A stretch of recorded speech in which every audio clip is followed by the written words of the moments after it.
Hello, I'm Brigantia Blackbird of the Blackbird Grimoire. Welcome to the daily forecast for Friday, May 3rd, 2024. Good morning to you and happy Venus's Day. We are in the Taurus season, the Celtic tree month of Willow, the Beaver season, the fourth quarter waning crescent, and of course, we are in Pluto retrograde. So, a few more details on today's astrology. The sun is in Taurus, fixed earth, practicality. Moon is fourth quarter Pisces, mutable water, artistry. Mercury is in Aries, cardinal fire, alertness. Venus is in Taurus, fixed earth, artistry. Mars is in Aries, cardinal fire, initiative. Jupiter is in Taurus, fixed earth, practicality.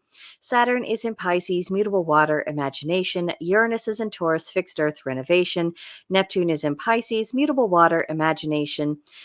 Pluto is in retrograde Aquarius, fixed air, examine intentions. And remember our Pluto retrograde mantra: reflect, heal, evolve. So we are in the waning crescent moon. So rest, reflect, and purge. And for the Pisces moon, do be compassionate, do retreat, do cleanse. Don't over-rationalize, don't be too communal, and don't be too one-dimensional. Now we have a Taurus Venus and we have the Pisces moon that are complementing each other's energy quite beautifully. Be gentle with your loved one. Make a point to truly listen to them. And if you decide to do something special for them today, a nice dinner, or you got them a little unexpected gift, whatever it is, don't neglect presentation or the aesthetics of it. This just is, don't just signal your love or express your love. Make it sure that you are treating it beautifully. All right, today's tarot is the Five of Wands, representing debate, conflict, and negotiation. Ooh, sounds like it's going to be a little bit testy today, doesn't it? But it's really all in how we handle these things. And, and honestly, if we look around ourselves and if we're honest with ourselves and the people we associate with, the reality is we probably all have plenty of room for improvement on how to do this in a more civilized and more respectful fashion. And of course, that gets us back to the idea of, why etiquette really did matter and why it was a mistake to dismantle it the way that we did, because etiquette essentially creates for a culture a common language of behavior. People had shared ideas more or less about what was polite, what was rude, what is having an argument, what's really crossing the line, and just how to handle things and how to repair relationships, because from time to time tempers do flare and things are said, and you don't necessarily want to throw away relationships. I think previous generations were far less apt to do that than we are, and also I think they were far less apt to try to medicalize everything or pathologize everything. Not every argument is the case of they were abusive to me. No, you were just having an argument. That's not necessarily this horrible deal breaking, I can't believe they did that to me type of situation, although we do see people out there who try to make it that way. So I think just be mindful of, if we feel ourselves getting close to the edge of our temper, how we conduct ourselves, stepping back, taking a deep breath, or saying, maybe I don't need to engage in that conversation right this second. I will get to it, today, but maybe this isn't quite the right moment.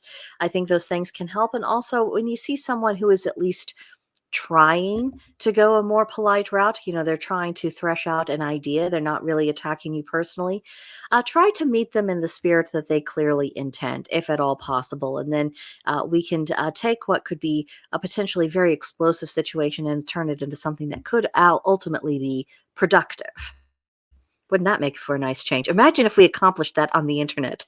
Whew, that would be a game changer. Now, today's Celtic triad: 3 things which can come from wealth: worldly abundance, brotherly charity, and national goodness. And from these, the favor of the mighty ones. So you see, the Celtic triads, they're not all down, they're not condemning wealth as such, but they are talking about the difference between understanding what it's for and keeping a proper perspective. And today we are focusing on the benefits of wealth because it does allow people to thrive because they have greater resources. So if they're unwell, they can get help. They can live their life in such a fashion to where they may be far less prone to illness.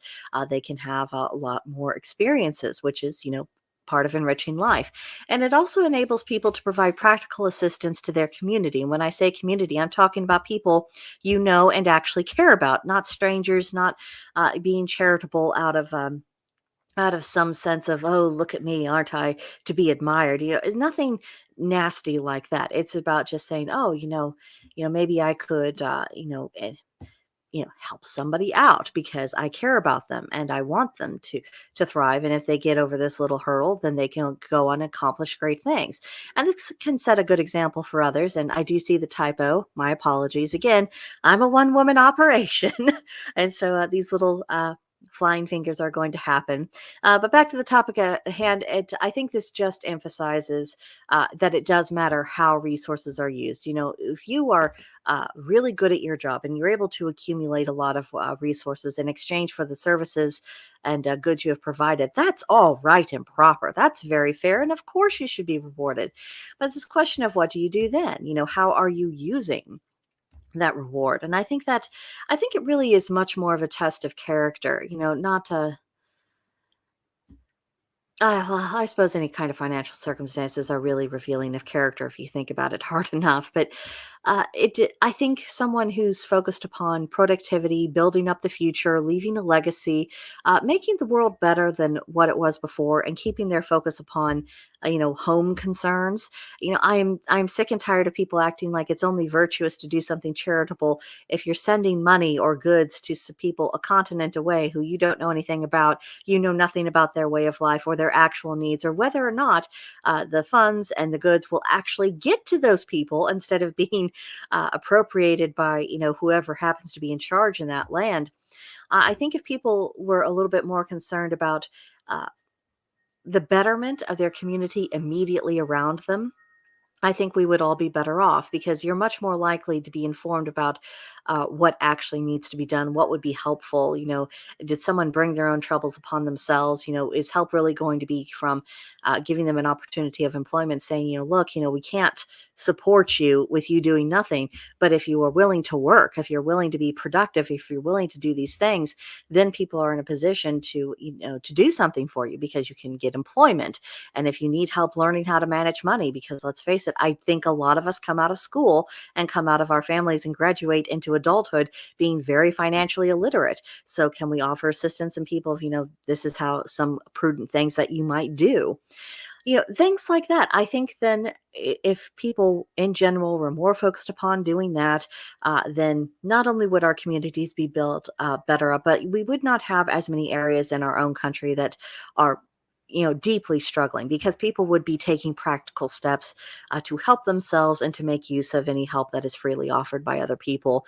And then, you see enough people doing that. And then sometimes it becomes a self-correcting thing in the world. If you people see that engaging in these practices actually leads to a better outcome, then the people who want to improve their circumstances, they're more likely to emulate that and adapt it to what's appropriate for their environment and their circumstances and their culture. And then that rising tide will raise all ships. That's much better than just throwing money at a problem and saying, oh, I've done something, and then just kind of forgetting about it.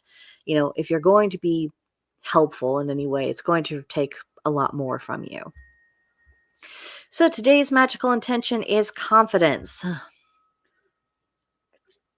Oh, sorry, I had to take a drink, and sorry for the state of my voice. And you can probably tell in the last couple of videos, I've really been struggling with drainage. It's allergy season. I'm doing the best I can, gang. Thank you for bearing with me. But anyway, confidence. The color is coral. The plant is the geranium. The animal is the rooster, and the crystal is the carnelian. And confidence, I would like to remind everyone, is like a muscle. It can build up over time or it can atrophy if you don't use it. It all depends upon your choices. And for the associations, apart from the color, because I get the color from, here it is. I get the color of the day from my witch's date book that I get out every year. I just look at the color and then I look at to see what intentions are associated with that color, and I build up everything around it. And for the plant and the animal and the stone, I picked the things that I thought just screamed confidence, that just scream, I'm here, I know what I'm doing, I'm fulfilling my purpose, and it's all here. And I think uh, these would be very good energies to work with if you're trying to build up your own confidence. So for today's pagan practice, honor a divine couple. That's why I actually chose this. I've had this meme for years and years since I was at the very earliest beginnings of my studies. Uh, you see this lovely picture. The god and the goddess are standing there in a very affectionate posture. You have Mother Goddess and Father God, and I was always moved by the text of, I believe in God. I just don't see him as a single parent. That has always essentially been my own, since I came to paganism, that has been essentially my spiritual point of view. There's divine masculine, there's divine feminine.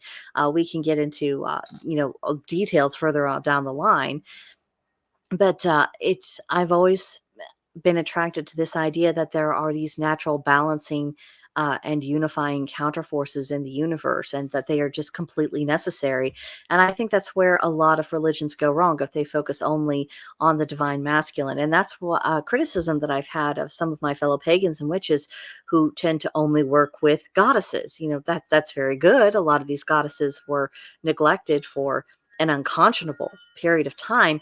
However, if you only focus on them, you essentially fall into the same error as the people who only focus upon masculine deity. You need both. You've got to have that balance because it also helps you balance within yourself. So that's my soapbox done.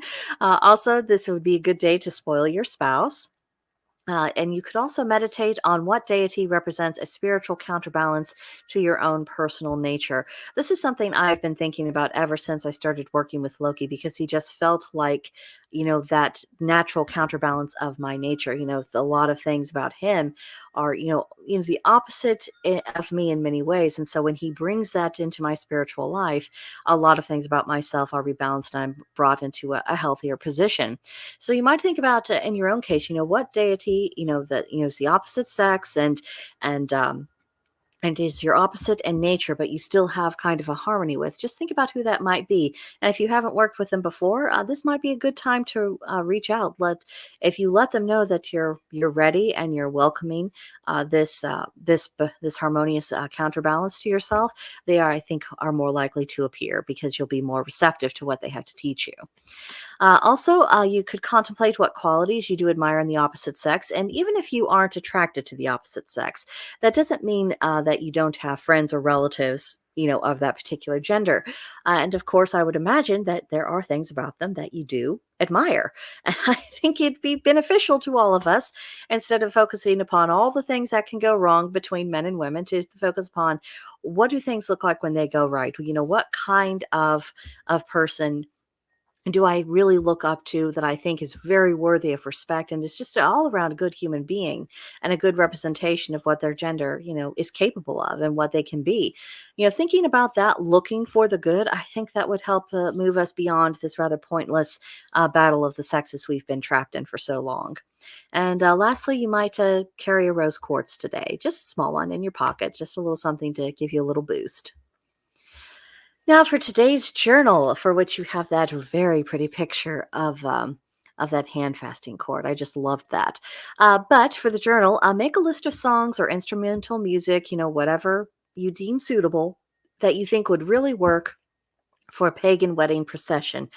As the appropriate people are coming, up the aisle or coming to the place of ritual.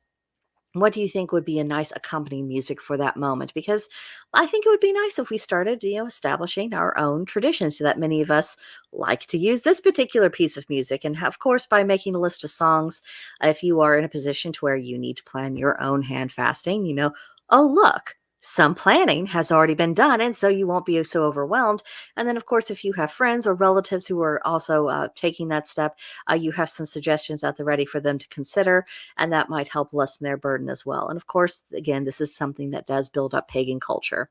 So that is what I have for you in the daily forecast today. Come back tomorrow for the next edition. In the meantime, let me know what you thought about all of this in the comments below, or send me an email at brigantiablackbird@protonmail.com, and have a fantastic day. Bye.